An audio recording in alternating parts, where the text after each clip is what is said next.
O Olho de Horus.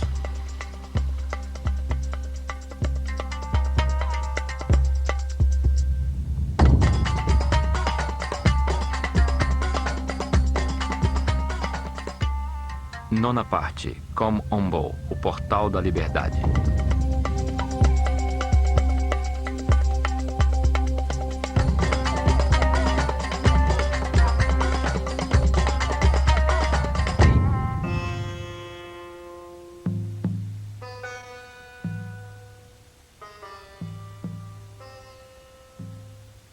Os egípcios entendiam que a realidade era manifesta por um único Deus através de suas forças criadoras fundamentais. As divindades aqui chamavam de Néters. O mundo físico era dirigido pelo faraó, que representava o nível de consciência alcançada pelo homem durante o seu reinado.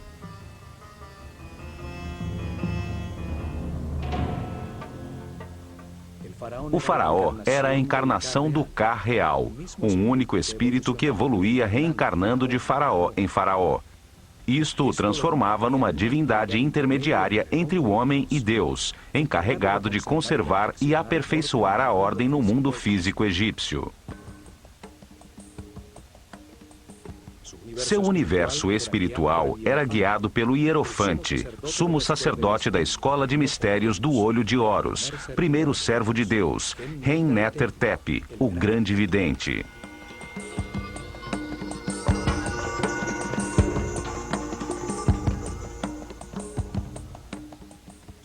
Seu símbolo era uma serpente com duas pernas e o disco solar na cabeça, a imagem da eternidade, da sabedoria e da regeneração física.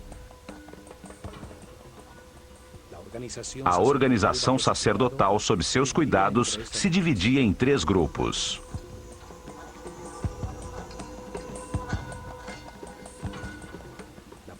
O primeiro se encarregava do conhecimento verificado e era dirigido pelo mais sábio dos sacerdotes. O segundo se encarregava da arte e dos rituais, e o terceiro era encarregado da administração dos templos.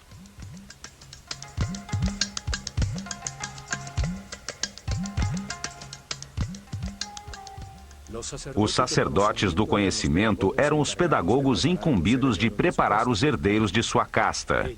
Eles transmitiam as verdades herdadas desde as origens da escola de mistérios na desaparecida civilização Atlante. Verdades já comprovadas sobre o funcionamento do universo. O conhecimento no mundo egípcio era transmitido com exclusividade aos iniciados da escola, que demonstravam com provas e atitudes perante a vida que podiam receber sabedoria e não fazer mau uso da mesma. A revelação é o verbo. Eram chamados de Rihabet, ou sacerdotes do conhecimento. Eles ensinavam a linguagem simbólica, a escrita, as matemáticas, a astronomia e o controle das forças fundamentais. A este grupo pertenciam os Cabirim, os medidores do céu, que registravam em todos os templos a abóbada celeste, fixando pelas estrelas o momento exato dos rituais diários, das festas anuais e da mudança que anunciava o fim de uma era e o começo de outra.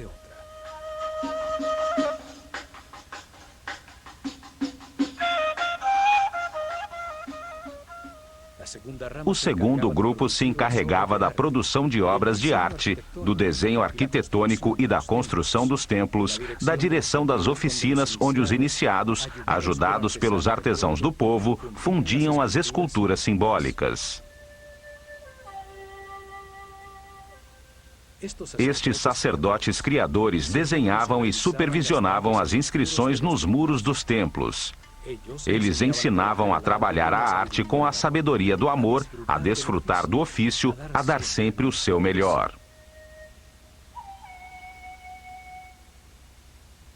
Desenhavam os símbolos, ferramenta fundamental dos rituais, os objetos e as figuras simbólicas. E depois determinavam o que se devia fazer regularmente com eles nos momentos cósmicos, tais como os solstícios e os equinócios.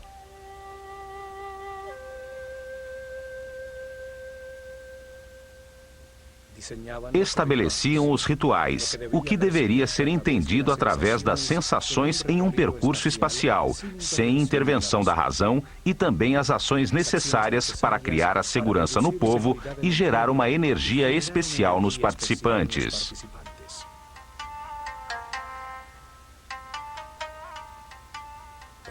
O ritual induzia os sacerdotes da escola de mistérios do Olho de Horus a ter autoridade perante o povo, utilizando o controle da intuição, da percepção do ser humano, independente de seu preparo ou nível de consciência.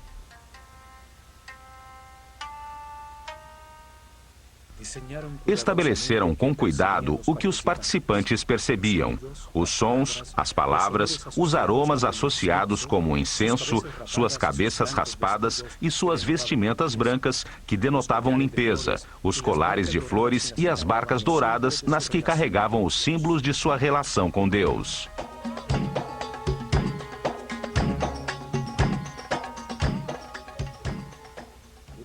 Usavam o ritual para transmitir ao povo a hierarquia e a ordem da sociedade que organizaram, utilizando ferramentas singelas, tais como a riqueza das vestimentas, sua visualização, a arrumação ou a quantidade dos participantes.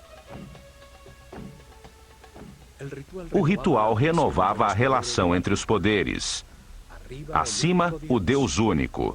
A seguir, os néters, os mortos, os sacerdotes, o faraó, seu exército e o povo. Os rituais aproximavam o homem do sagrado, induziam emoções intensas que impulsionavam suas ações de uma forma suave.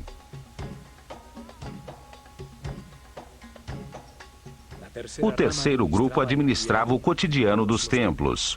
Organizava os cultivos, a recepção dos víveres, a preparação das refeições, a limpeza dos recintos, formando uma sociedade comunitária. Usava em sua base um grupo de sacerdotes temporários chamados de Wab, os puros, homens do povo que durante um mês por ano serviam nos templos, executando as tarefas diárias inferiores para depois retornar às suas atividades habituais.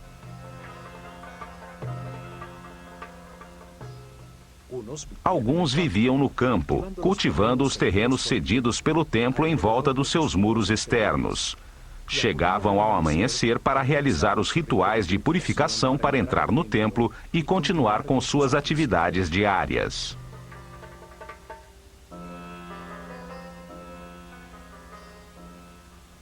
Outros viviam na aldeia próxima ao templo e trabalhavam o restante do tempo na administração estatal.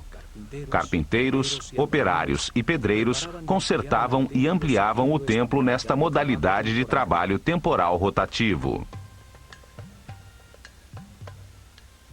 Este sistema de rotação permitia que muitos membros da sociedade participassem dos rituais e cultos desde o interior do templo, e fazia com que o povo entendesse que os trabalhos comunitários beneficiavam a todos.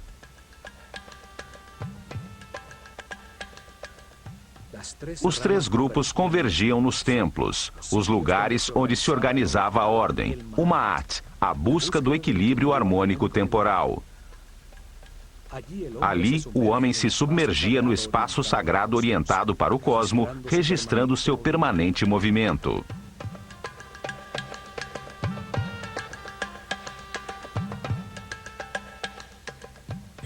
O templo era o instrumento de preservação da ordem e não um mundo criado para a salvação da alma. O espírito se aperfeiçoava e adquiria mais informações através da reencarnação ao compreender os erros cometidos. O erro era um instrumento de aprendizado. Não era necessário ser salvo dele.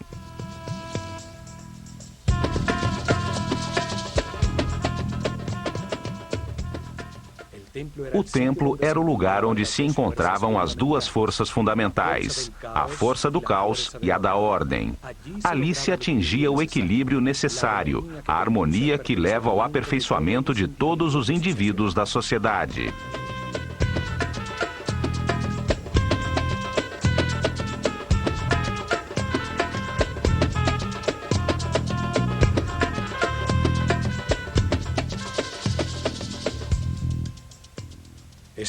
Este conceito é claramente expresso no templo de Kom-Ombo, dedicado simultaneamente a Sobek, a força do caos que induz a erro, e a Horus, o símbolo da consciência permanente e da sabedoria. Neste templo, os iniciados da escola começavam o seu aperfeiçoamento espiritual. Aqui chegavam a transcender o medo e os atos automáticos do instinto de defesa, a controlar o chakra raiz. Neste templo, lhes ensinavam a existência da lei da natureza, códigos divinos que produzem uma reação automática para defender a vida, necessários quando se está na animalidade, mas que devem ser controlados de forma a ascender aos níveis superiores de compreensão. Não se pode ser sábio tendo uma série de condutas automáticas ou reações agressivas descontroladas que ferem as relações que mantemos com todo o mundo.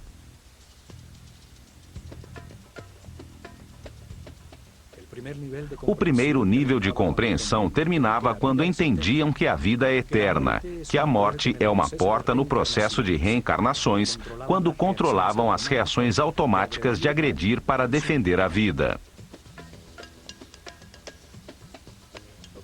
Isto era demonstrado ao sobreviverem à prova da morte no centro conceitual dos dois altares, demonstrando sua audácia, segurança e confiança ante a perfeição de tudo que ocorre no universo, como veremos neste programa.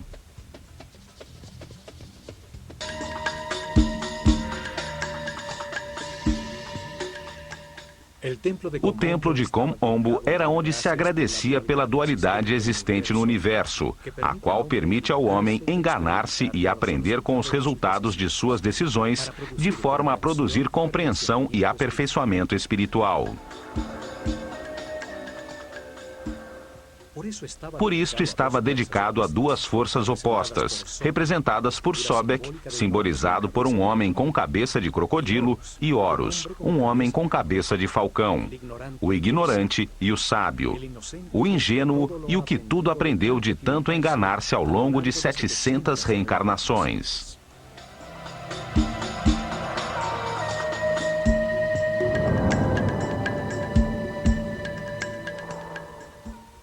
Situado às margens do Nilo, a 48 quilômetros ao sul do templo de Edfu, a aproximadamente 25 graus de latitude norte e aos 34 graus de longitude leste, encontram-se as ruínas do templo ptolemaico de Kom-Ombo, chamado antigamente Pa-Sobek, o domínio de Sobek, força simbólica representada por um crocodilo. Neste lugar não existe um grande complexo como em Edfu ou em Dendera. O templo era protegido por muros elevadíssimos e o povoado estava em volta de um forte do exército imperial, onde os elefantes africanos eram treinados para a guerra.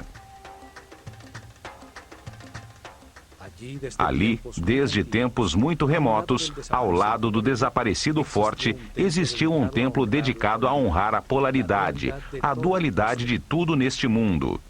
Durante as dinastias ptolemaicas, o templo foi reconstruído, e são suas ruínas as que chegaram até os nossos dias. Kom-Ombo estava voltado para os 43 graus e meio sudeste, em direção à estrela Alfa do Centauro, uma estrela do hemisfério sul, que anunciava o surgir do Sol no equinócio de outono. O templo, dividido ao meio, é dedicado por igual a Sobek e a Horus, os dois extremos do caminho do aperfeiçoamento. Sobek, o começo do caminho, a ignorância e a animalidade.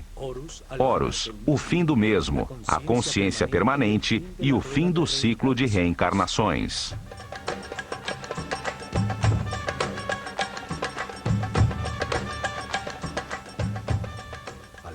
À frente, havia um pátio aberto formado pelas ruínas de 16 colunas de um corredor coberto.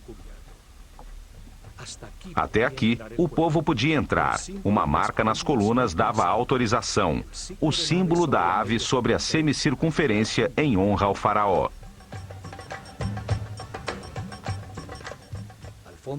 Ao fundo vê-se uma das torres que ainda restam do muro externo. Talhados em seus muros, vemos as duas figuras simbólicas frente a frente e o faraó Ptolomeu V que ordenou a reconstrução do templo.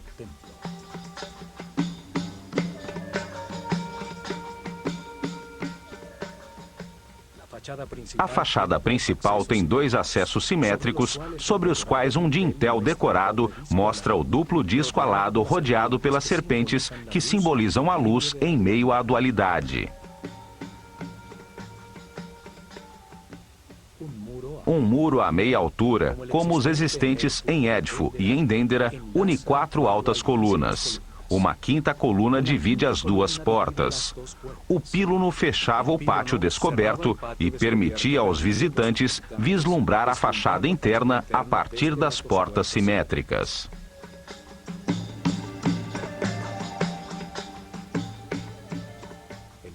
O pátio das colunas era menor que o do templo de Édifo. À sombra de suas desaparecidas galerias, os iniciados da escola de mistérios se refugiavam do sol.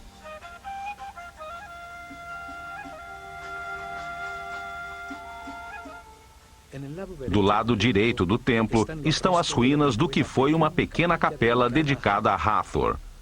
Em seu interior se conservam os restos mumificados de alguns dos crocodilos que eram mantidos em um labirinto de túneis inundados sob o templo.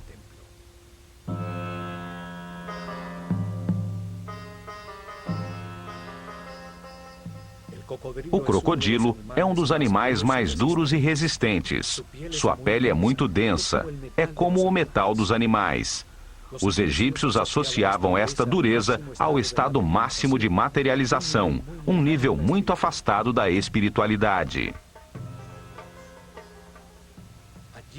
Aí o espírito começa seu caminho de liberação das limitações materiais, à medida em que vai compreendendo como o universo funciona. O crocodilo simboliza a vida quando sai das águas da inconsciência. Sai para buscar o ar, que representa a consciência. Os egípcios acreditavam que na primeira respiração, o espírito entra no corpo em que se encarnou. A comprida coluna vertebral do crocodilo é um símbolo do eixo da vida em todo ser vivo. Até mesmo a esfera do planeta tem sua coluna vertebral sobre seu eixo de rotação.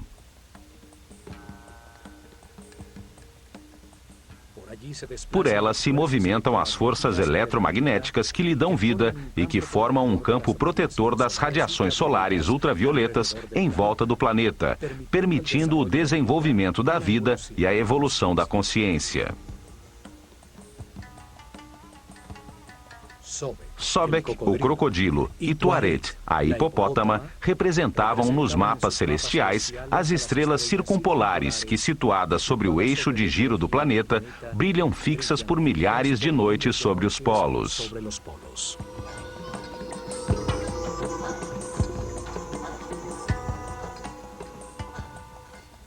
Os dois animais se mantêm submersos nas águas. Reinam na escuridão, subindo ocasionalmente à superfície em busca de ar para respirar.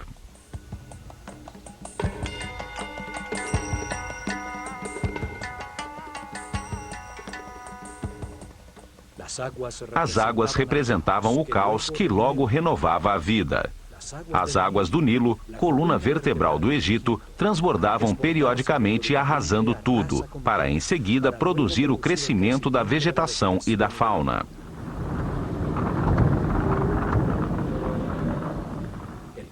O caos desarruma as partes, permitindo que logo se organizem pelas harmonias ou afinidades entre elas, que as unem momentaneamente. Desordem, caos, ordem, harmonia, ritmos que se alternam. Esta força da natureza que desorganiza para renovar a vida era reconhecida com o nome de Sobek, o homem com cabeça de crocodilo.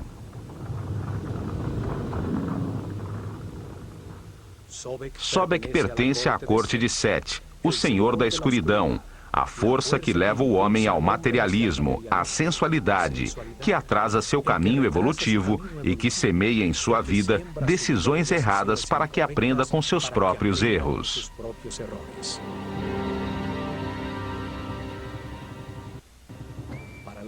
Para os egípcios, estas forças não eram boas nem más, eram neutras. Foram criadas por Deus para permitir o erro e o sofrimento, que trazem compreensão ao homem, levando-o à imortalidade e à consciência permanente.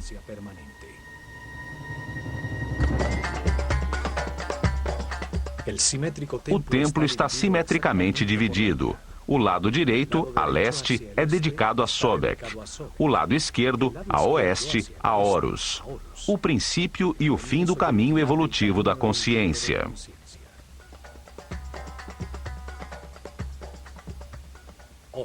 Horus, o homem com cabeça de falcão sobre a qual se assenta um disco dourado, era o símbolo da consciência permanente. Representa um homem que aprendeu tudo nesta escala da realidade. Um ser imortal ascendido nas hierarquias do universo.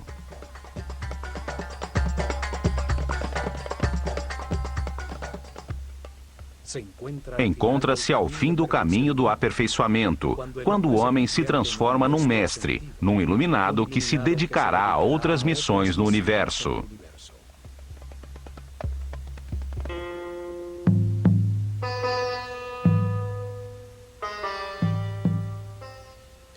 O faraó Ptolomeu VI iniciou a reconstrução do antiquíssimo templo e sua decoração interna foi concluída sob Ptolomeu XII, quando a civilização egípcia estava desaparecendo.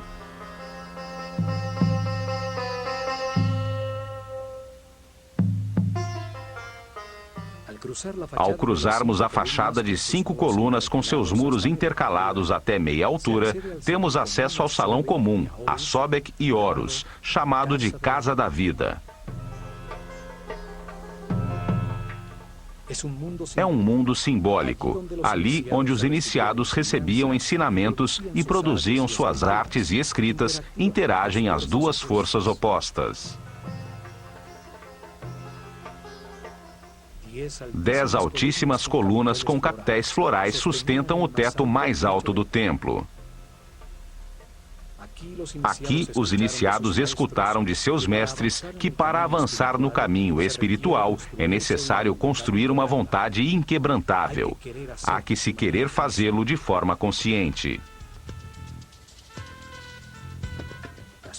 As primeiras lições e exercícios eram destinadas a obter homens de fibra. Uma rígida disciplina era necessária para estudar, para controlar os temores, para dominar as paixões. Poder fazer e abster-se é possuir duplo poder.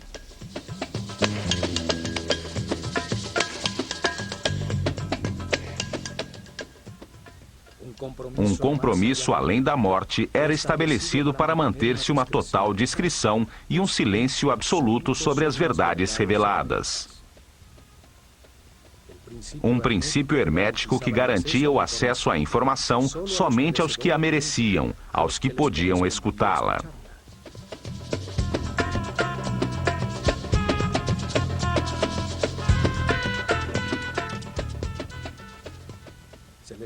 Era-lhes revelado que quando ainda não existem a consciência e o livre-arbítrio, são necessários os instintos, as condutas e reações automáticas.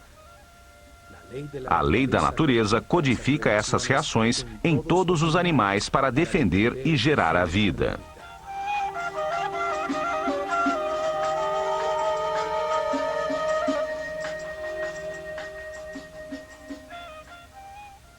Mas quando se nasce como um ser humano e se quer abandonar a animalidade original, é necessário ter controle e consciência. Ceder às forças da natureza é apenas seguir a corrente coletiva. Só se obtém o conhecimento e evolução de forma individual.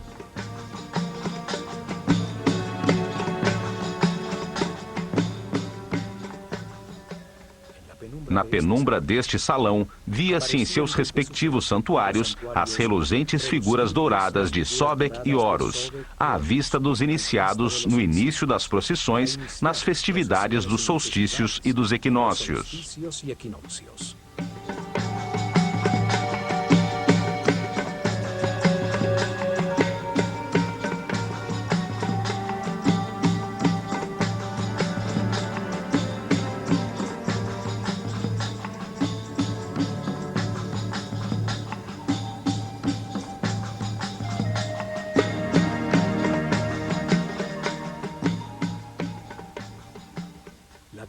A decoração dos seus muros é cerimonial. O faraó é abençoado por Sekhmet e Horus do lado direito e por Ísis e Tote do lado esquerdo.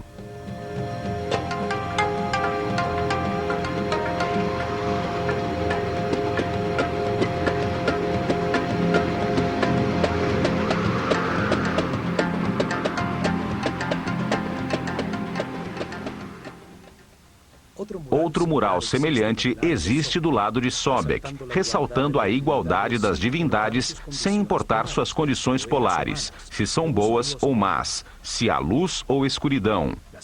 As forças opostas existem para moldar a consciência do homem, para que aprenda com o resultado de suas próprias decisões.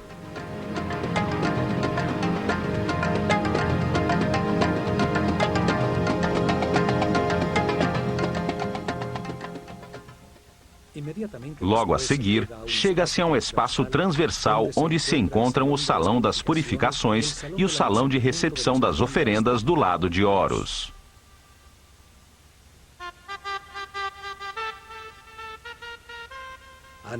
Antes do nascer do sol, os sacerdotes se banhavam nas águas do poço ou do lago sagrado do templo, recebiam a fumaça do incenso e mascavam natrão, um tipo de sal, num ritual diário de purificação.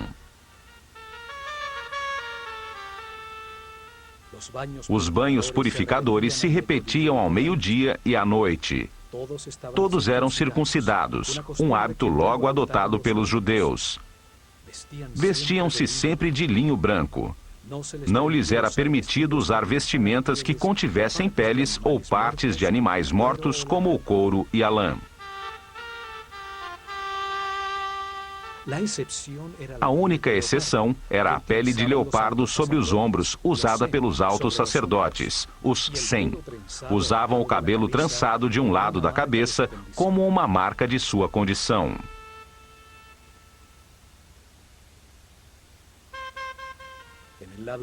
Do lado esquerdo do templo, existe um poço profundo com uma escada que submergia sob o Nilo.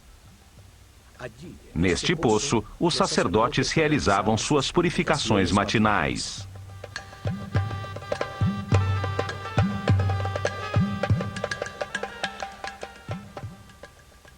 Uma abertura superior permitia que a água enchesse um pequeno aqueduto, que mantinha cheia uma piscina não muito profunda do lado esquerdo do templo, onde ficavam os crocodilos dedicados a Sobek.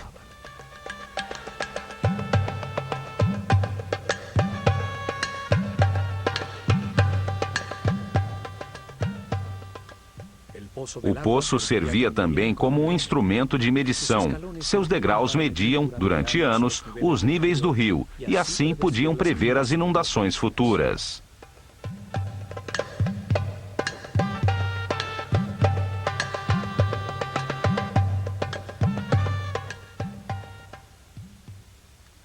Nos muros de Kom Ombo ficaram registradas as festividades anuais que se realizavam em todos os templos do Egito.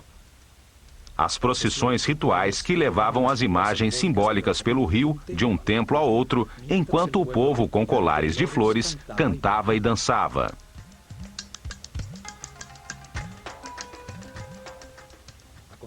Em seguida, encontramos o corredor das escadas que conduziam ao terraço do templo, num esquema semelhante ao dos templos de Edfu e Dendera.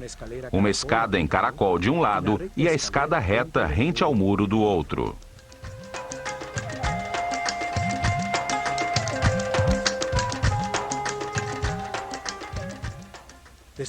Dali, chega-se à antecâmara dos dois santuários, que tem de cada lado um salão onde eram guardadas as barcas de ouro de Sobek e Horus, usadas pelos sacerdotes para movimentar as imagens simbólicas durante as procissões das festividades.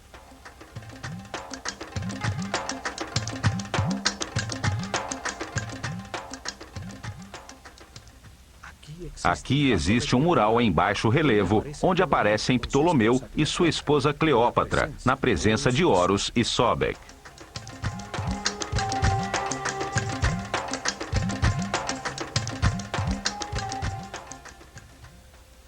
Nesta antecâmara eram consagradas as oferendas do povo. Diziam que se Deus não fosse alimentado com tais oferendas, sua fonte de energia se esgotaria, sobrevindo o caos. Era uma forma de agradecimento pelo recebido e de confiança no que viria.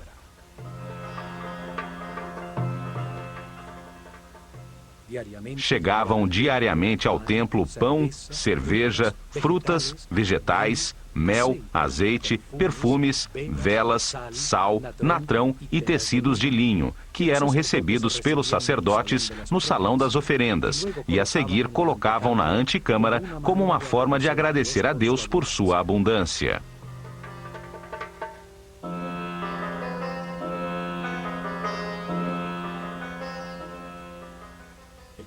O povo contribuía com uma parte da produção das terras que exploravam, propriedade do templo. O templo dava em troca estabilidade, prosperidade, saúde, alegria, vida e ordem. O sumo sacerdote purificava as cestas de alimentos com incenso e com o símbolo da vida, o Ankh. Marcava a transferência da força divina entre os alimentos e a fonte da vida.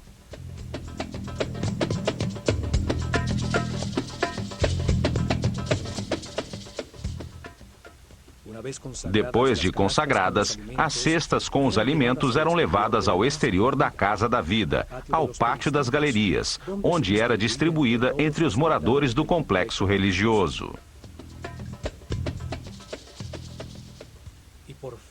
Finalmente, no interior do templo, chega-se aos dois santuários, onde se encontravam os tronos com as imagens que simbolizavam os dois extremos do caminho do aperfeiçoamento.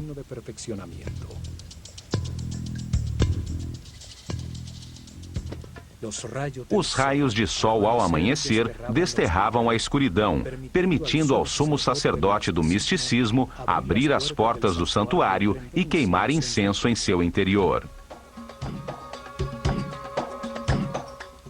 Rompia os lacres de óleo das portas do naus, fazendo surgir o símbolo divino, para agachar-se ante ele e beijar o chão que o sustentava.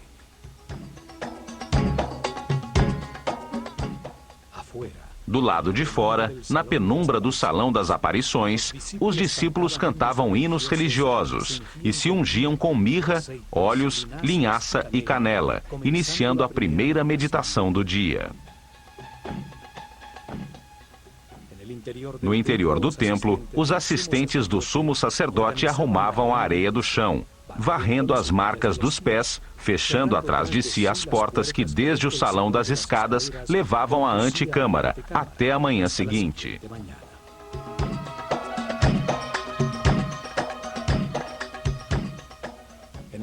No centro simbólico das forças opostas, entre os dois santuários, encontram-se os restos de um muro duplo. Em seu interior ficava um espaço secreto. Do lado direito deste espaço secreto, encontrava-se o Santuário da Luz e do lado esquerdo, o da Escuridão.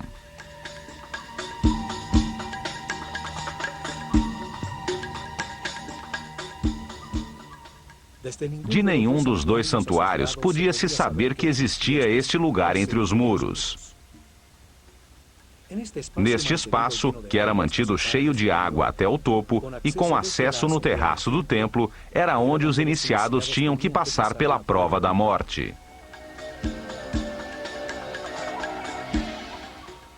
Durante meses, os iniciados recebiam instruções sobre os 4 medos básicos: o medo de perder, o medo de enfrentar, o medo do abandono e o medo da morte. Compreendiam que o medo produz uma reação psicossomática, uma reação neurohormonal automática. Esta reação se manifesta em uma tensão, em aumento da frequência cardíaca e da respiração. A razão fica bloqueada e surge uma vontade de agredir ou de fugir. Todas elas reações automáticas fora de controle que produzem uma perda da paz interior e da energia vital.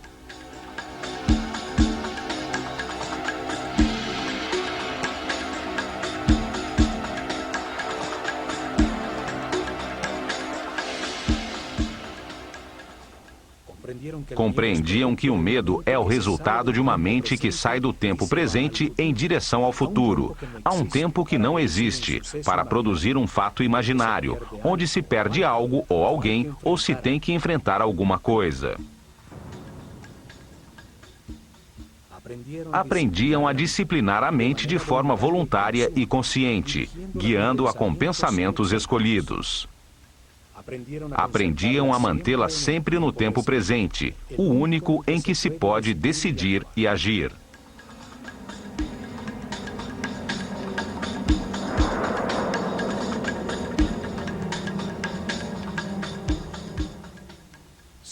Treinavam para manter pensamentos de satisfação. Compreendiam que tudo o que ocorre é perfeito e necessário para sua própria evolução, que o que lhes acontece tem relação com eles. Assim, aprendiam a evitar os pensamentos negativos, a confiar no universo, a manter-se em paz e harmonia.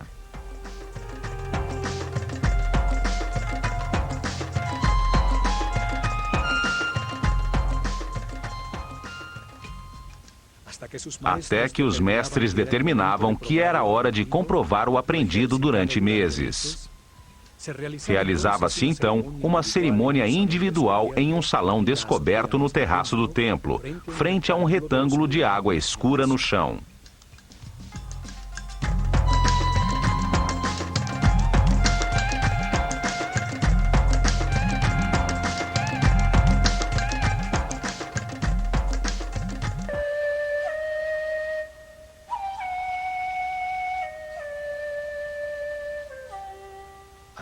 Ao começar o dia, após o banho de purificação, o discípulo e seu mestre subiam pela escada reta até o terraço, chegando ao salão das cerimônias descoberto, frente a um retângulo de água no chão.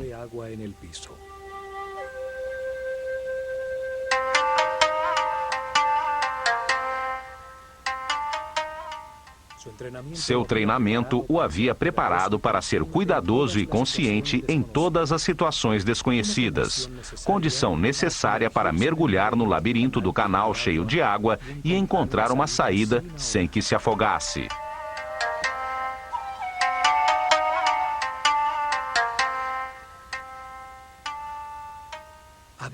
Chegava a hora de demonstrar o compromisso temerário de escapar ou morrer. A dúvida já não existia. Retroceder seria precipitar-se no abismo e abandonar o caminho do sacerdócio.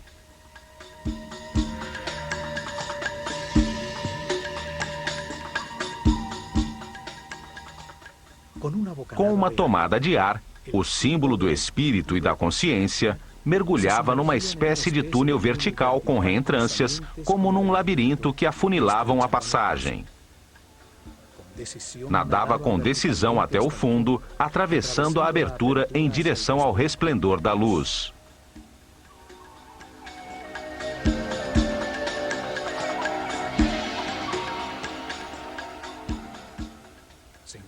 Via-se então num tanque estreito, onde se avistava a silhueta recortada de um enorme crocodilo contra a luz do sol. Podemos imaginar o medo que pode ser produzido e o controle que se tem que ter sobre a mente para permanecer calmo e examinar em volta.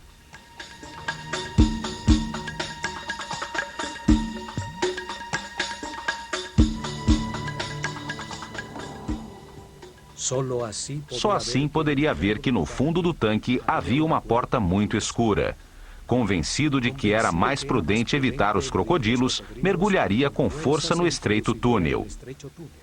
muitas braçadas e, enquanto o tempo parecia eterno, chegaria a um tubo vertical, onde lá em cima também brilhava o sol. Já mais tranquilo, chegava à superfície, tendo passado na prova com sucesso.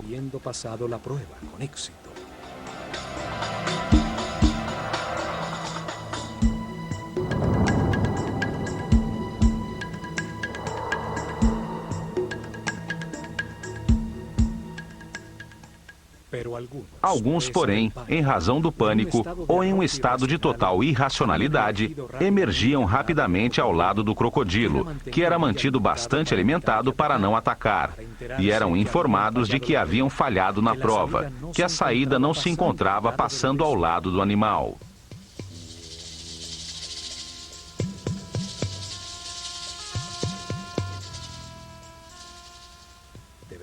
Deveriam submeter-se a mais tempo de meditação e treinamento, a exercícios respiratórios, para voltar a enfrentar a cerimônia, sabendo desta vez que do outro lado haveria um crocodilo esperando.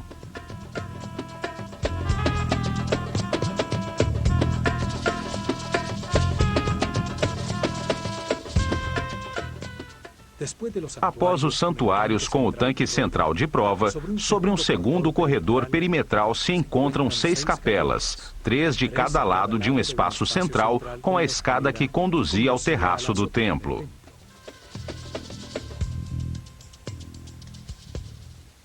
Em seus muros existem belíssimas figuras das divindades e do faraó, que sempre representa toda a humanidade.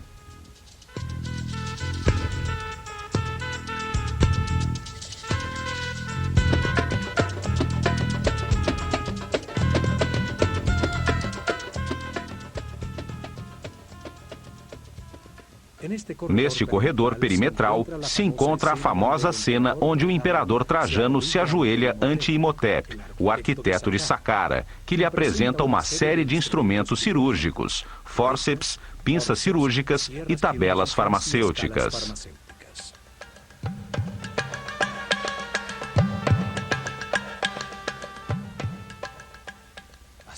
Os doentes vinham até aqui em busca de ajuda e tratamento para os seus males. Muitas das figuras talhadas apresentam uma amostra da sua crença, pois o roçar de milhares de mãos sobre as formas sagradas desgastaram a pedra.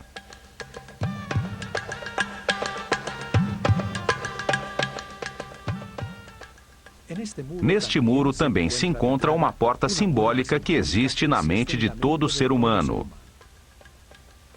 Ela se comunica de um ponto central, neutro na dualidade, com as dimensões superiores.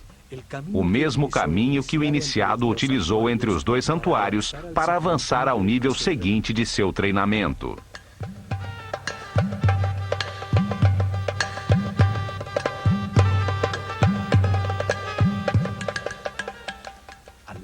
Do lado esquerdo encontra-se Sobek, com uma lança que termina com a figura de um leão, o mais perfeito dos animais. E à direita, Horus, com uma faca com pernas humanas, símbolo do caminho de sofrimento e autocontrole de qualquer ser humano para chegar à condição de mestre ascendido.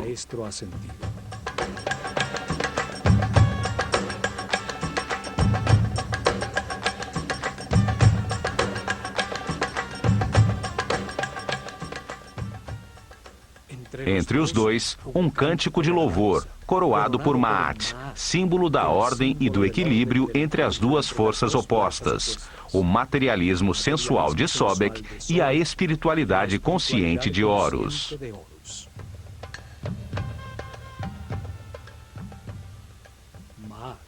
Maat, a ordem, sustenta o céu, e em sua volta se encontram as imagens repetidas sobre si mesmas, as quais simbolizam o movimento dos 4 ventos: o leão, o falcão, o touro e a serpente de muitas cabeças, as forças do destino a que todos os homens estão submissos.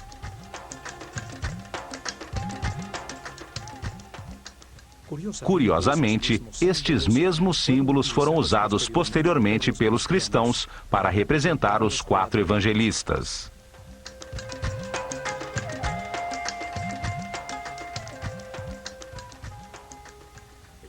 O desenho simbólico deste templo, dividido simetricamente entre a luz e a escuridão, onde os iniciados demonstravam o controle sobre seu medo da morte ao atravessar por um ponto central, neutro em meio à polaridade, deixa muitos ensinamentos.